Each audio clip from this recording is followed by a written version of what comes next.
So stupid.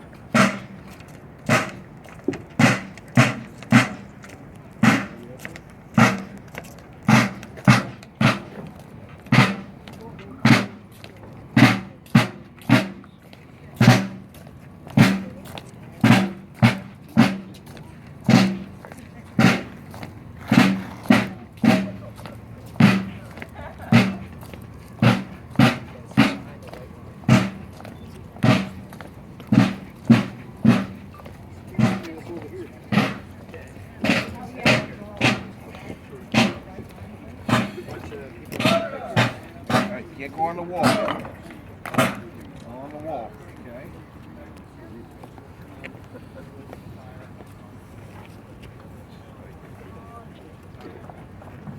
Well, ladies and gentlemen, good morning and welcome to Castillo de San Marcos National Monument, Red National Park Service, and our weapons firing program for you today. Before we get started, though, there are a few safety guidelines I have to go over, not only for your safety, but the preservation of our fortress as well. We simply ask everyone, while you're visiting with us, please do your part to help us preserve the fort by not climbing, sitting, or standing on the cannons, the cannon carriages, or the fragile shellstone walls of the building itself. Everybody over here, during the presentation, please stay on your side of that white line painted on the floor until we say our cannon is safe at the end of the program. After we say it's safe, you all are welcome to cross that line, ask questions, and take pictures. Please just wait till we say our cannon is safe at the end of the program. When the cannon is fired, it will be very loud. If you have any small children with you, please make sure they cover their ears or cover their ears for them when the time comes. For those of you that already have your ears covered, I can assure you the cannon will not make a sound during my presentation. The cannon we're about to fire for you today, historically this cannon was actually called a 6-pounder iron gun, meaning it fired a 6-pound ball.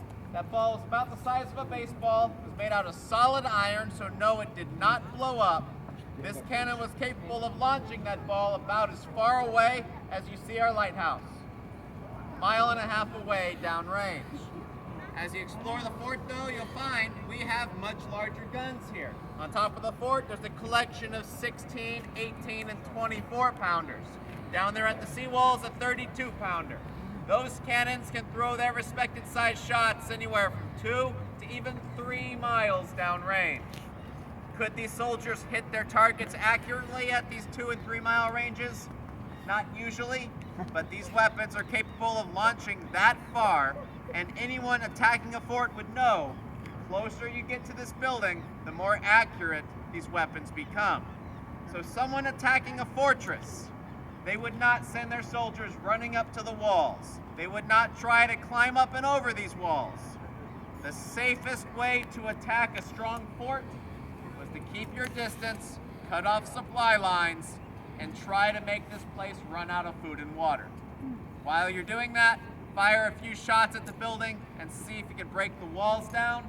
But chances are, buildings like this were built strong enough that these walls will hold long after your food and water runs on empty. And that's the history of this fortress. It has been under attack. Every one of the attacks this place has experienced, the walls never collapsed. They were hit with cannon fire, a lot of cannon fire. And the records say the cannonballs were never able to collapse or penetrate these walls. Every attack on this building, records tell us supplies found a way in, reinforcements found a way in. This building has never surrendered to its attacker, and that really had to do with the skills of the soldiers up here pushing the enemy back so the supply lines can stay open. On battlefields, cannon crews are trained to work fast. Those fast firing drills that you see in the movies and performed in battlefield reenactments are not practical for fortress combat. A well-trained cannon crew could fire that gun responding to 3 commands. Those commands were load, ready, and fire. They could get this gun fired as fast as 45 seconds between shots. If you start doing that with all the cannons inside of a fort while you're surrounded, you fire it's an impressive show of firepower today, but you have nothing left to shoot with tomorrow. We're going to show you a drill today that was designed for a fortress that was surrounded, trying to show off its power but still have enough supplies to last for a long period of time. How long did this place have to wait for reinforcements from another Spanish town? The 1740 records tell us they had to wait 2 months, 60 days for reinforcements to arrive from the next nearest Spanish community, which was then Havana, Cuba. So this building had to survive for a long period of time, so they made up a drill that every cannon up here would work together with. This cannon would be fired, a cannon over there would be cleaned, another cannon would be loaded. So a cannon was always fired from this place to scare the attacker, but not rapidly. It will take several minutes for us to get this first shot fired off today.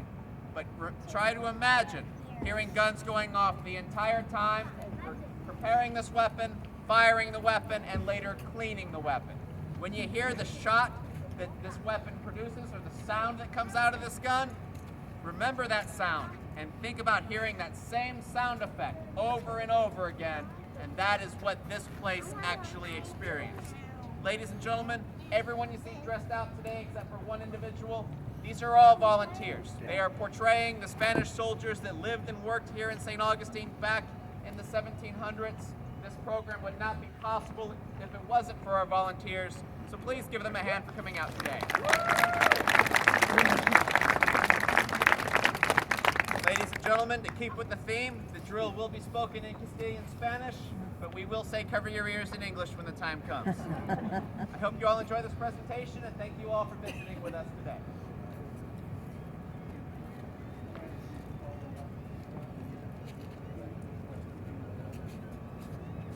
Candidaros, forma una línea.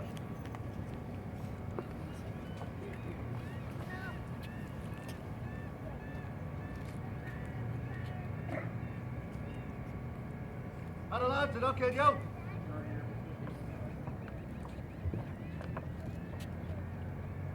Interlock and charge, no que yo. Prepare to fire.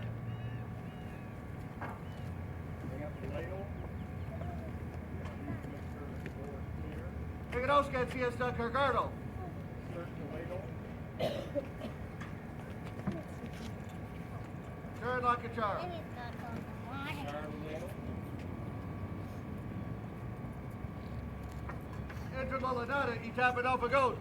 Bring up the sponge. Your hands will Pass la lanada, no que yo. ram the ladle. Sponge.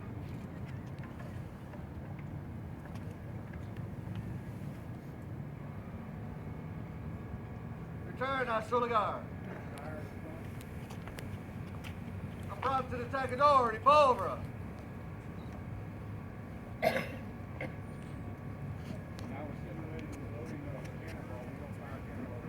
Interlock, no que yo. I wonder if it's because the car fires Attack it. over Now they're ramming the powder. there. That fire.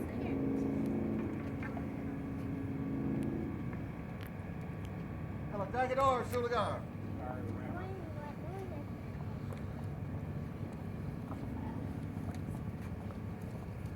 Tomen all suspects. Boom, boom, boom. Dispóngase a poner batería al cañón.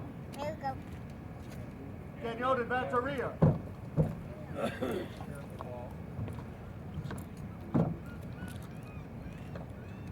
Dispóngase para la puntería. Now they're going to switch to the aim cannon. A punta. Come around to the front with your measuring device. Angle it back like you may ask you to raise the ball. Like you will have to guess. Like Suspects a su lugar.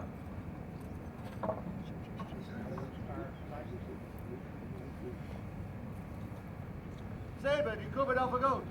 now it's covering the vent hole and we're flying with the cannons flying out of the back. Tomen a para fuego. Bring up the arm figure. Light right.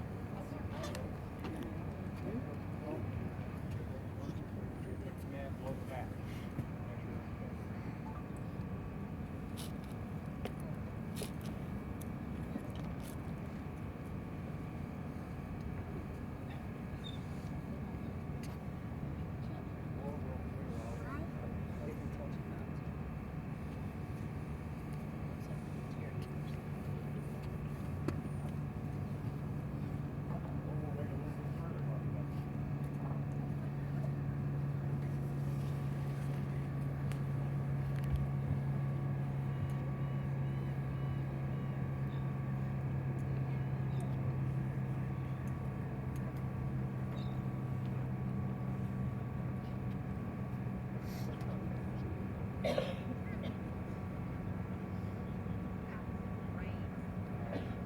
Let's go down.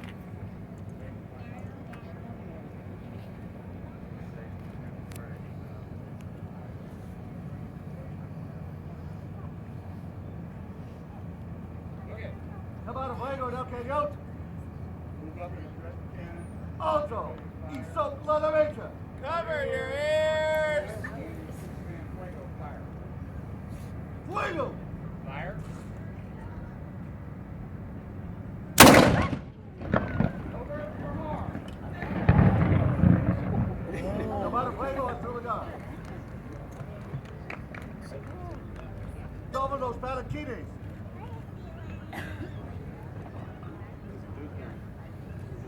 Váyanse a sacar al cañón y la batería.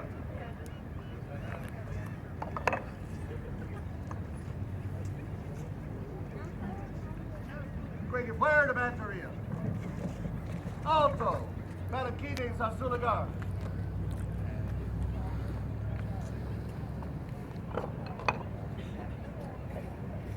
Victor no saca trouble, si no cañón.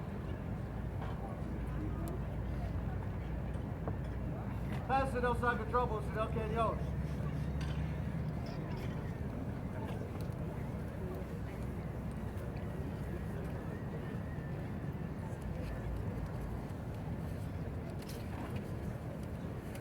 Turn no saca trouble.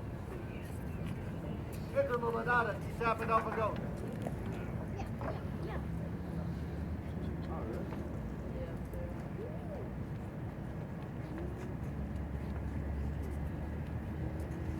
Pasa Mulanada, no cañón.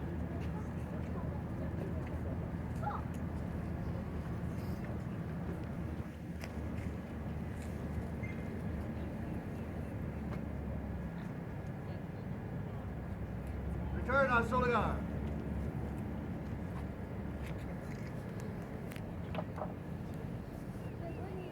Barbara, una línea.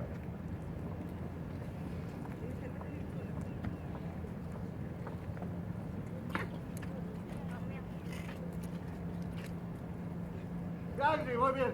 ¡Viva España! Ah.